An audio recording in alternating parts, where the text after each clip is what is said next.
सभी को जय हिंद। मेरे प्यारे बहन भाइयों, कैसे हैं आप सब लोग। आई होप कि आप सभी अच्छे होंगे। तो आइए कंटिन्यू करते हैं हम अपने सवाल को, यानी अपनी क्लास को। हमने नंबर सिस्टम का जो पहला चैप्टर पढ़ाया है उसमें यानी फर्स्ट टाइप हो गया है, पहला टाइप हो गया है। हम टाइप नंबर अब 2 पर चलेंगे। क्या होगा, टाइप नंबर 2 पर चलेंगे, जिसमें मैंने विभाज्यता के कुछ नियम पढ़ा दिए थे, यानी नियम सारे करा दिए थे, सवाल भी करा दिए थे। एक आध दो सवाल रह गया है, मैं उनको भी सवाल करा के फिर आगे चलते हैं। देखो ये 8 सवाल तो हो गए थे, यानी कि ये यहाँ तक हो गए थे।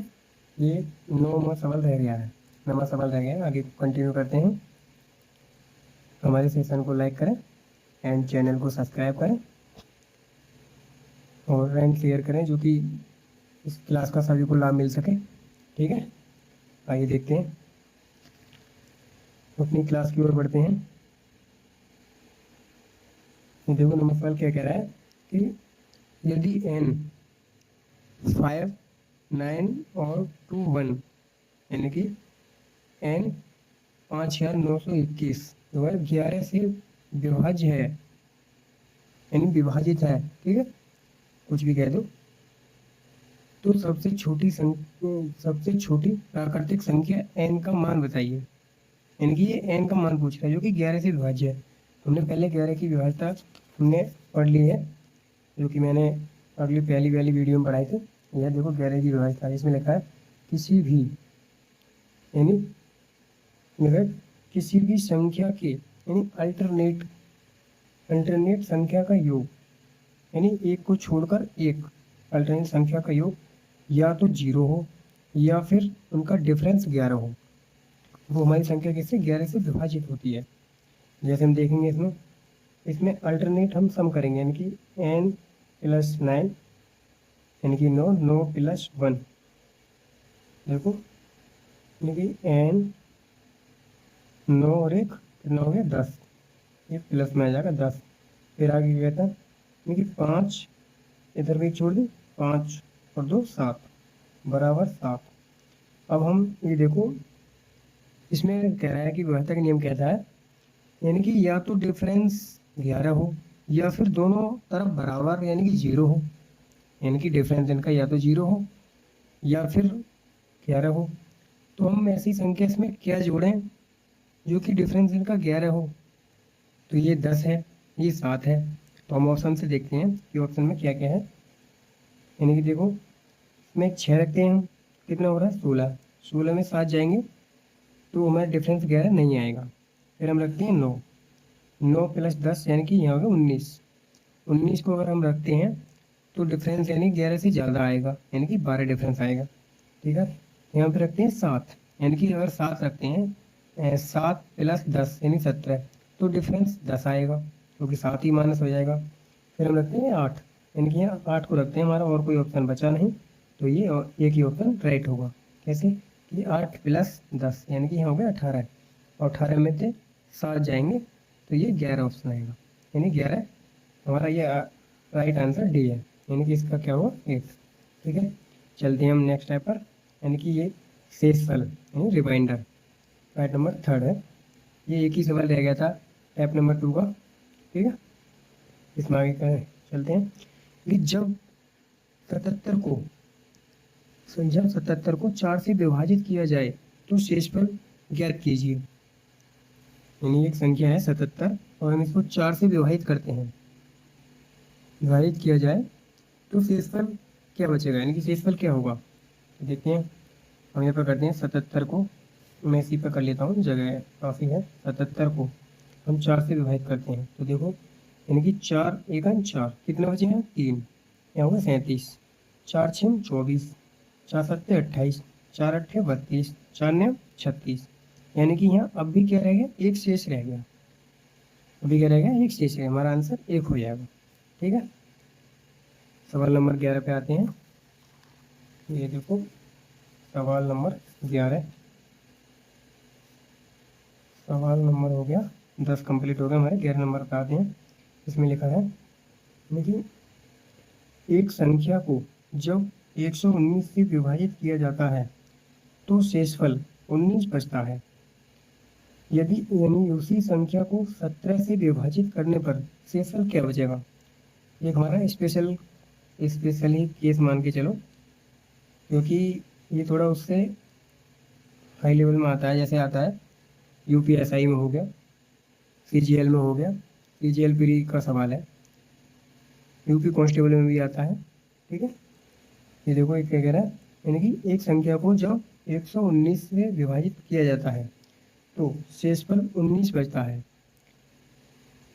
उसी संख्या को 17 से विभाजित करने पर शेषफल क्या बचेगा। यानी कि हम इसी जो संख्या को कहता है ना ये शेषफल बचता है, यदि उसी संख्या को 17 से विभाजित करने पर, यानी कि हम इसी को संख्या मान लेते हैं। ये क्या है 19 जो शेषफल बचता है, इससे यानी कोई हमारी एक संख्या है, इससे 119 को हम इससे विभाजित करते हैं तो ये शेषफल बचता है 19। ठीक है, ये 19 शेषफल बचता है तो हम इसी को क्या है, इसी को संख्या मान लेते हैं। तो हम कितना 19 को ही संख्या मान लेंगे और इसको 17 से विभाजित करेंगे तो शेषफल कितना आएगा 2, क्योंकि हमारे आंसर में कौन सा यानी कि डी आंसर है। देखो कितना अच्छा सवाल है। अब देखो सवाल नंबर 12, ये क्या कह रहा है, यानी 32 into 33 into 34 into 35 into 36 into 37 को 17 से विभाजित करने पर प्राप्त शेषफल ज्ञात कीजिए। यानी कि हम इन सभी को 17 से विभाजित करते हैं तो शेषफल क्या बचता है। अब ये तो है नहीं, हमें देखो 32 की 33 में गुणा करें, फिर 34 में गुणा करें, फिर 35 में गुणा करें, ऐसे तो ये हमारी हम तो गुणा करने में निकल जाएंगे, है ना। ऐसा नहीं करना है, हम देखेंगे कि हम पहले इनमें सीधे सीधे भाग दे के देख लेते हैं। ठीक है, कितना रिमाइंडर आता है यानी शेषफल आता है, उसी से हम इंटू यानी कि ये गुणा का चिन्ह है गुणा कर देंगे। जैसे कि 17 है यानी 17 दूनी 34, ये क्या हो गया 17 दूनी 34, ये 2 ज़्यादा हो गया तो क्या हम 2 माइनस में कर लेंगे। ठीक है, फिर ये क्या होगा 17 दूनी 34, यानी कि ए भी एक कम है तो हम एक रिमाइंडर जो है माइनस में लिख लेंगे। ठीक है, यानी कि हम बट्टे में 17 लेंगे। जैसे कि मैं भी यहाँ बताता हूँ, 17 दूनी 34, यानी कि इसका भी क्या हुआ 2 माइनस में आ गया। 17 दूनी 34, ये भी एक ही माइनस में रिमाइंडर आ गया। ये क्या है यानी कि 34। ठीक है, तो 17 दूनी 34, ये पूरा पूरा कट गया, यहाँ रिमाइंडर है 0। ठीक है, यानी कि 0। फिर आगे देखते हैं। अच्छा कमेंट में बताओ इसका आंसर क्या होगा। ठीक है, आगे को हम सवाल नंबर मतलब 35 है, संख्या कौन सी है इसमें 35 को हम 17 से भाग देते हैं तो 17 दूनी 34, यानी कि यहाँ प्लस का 1 बचा है। कितना प्लस का 1 बचा है। ठीक है, फिर इंटू यानी फिर 36 है, 36 को हम 17 से भाग देते हैं, 17 दूनी 34, यहाँ प्लस का 2 है। फिर 37 यानी 17 दूनी 34, ये 37 है सॉरी, यानी कि यहाँ 3 से इस पर बचता है प्लस का। ठीक है, अब देखो यानी कि 2 माइनस के गुणा 1 माइनस का गुणा फिर क्या है 0 गुणा 1 गुणा 2 गुणा 3, ये इस प्रकार का हमारा सवाल बन गया। अब क्या है हम ये कह रहा है इसमें रिमाइंडर क्या है यानी शेषफल क्या बचेगा। ठीक है, तो हम जब किसी संख्या को, हमने देखा कि बीच में एक 0 आ गया, जब हम किसी संख्या को 0 से गुणा करते हैं तो हमें 0 ही प्राप्त होता है।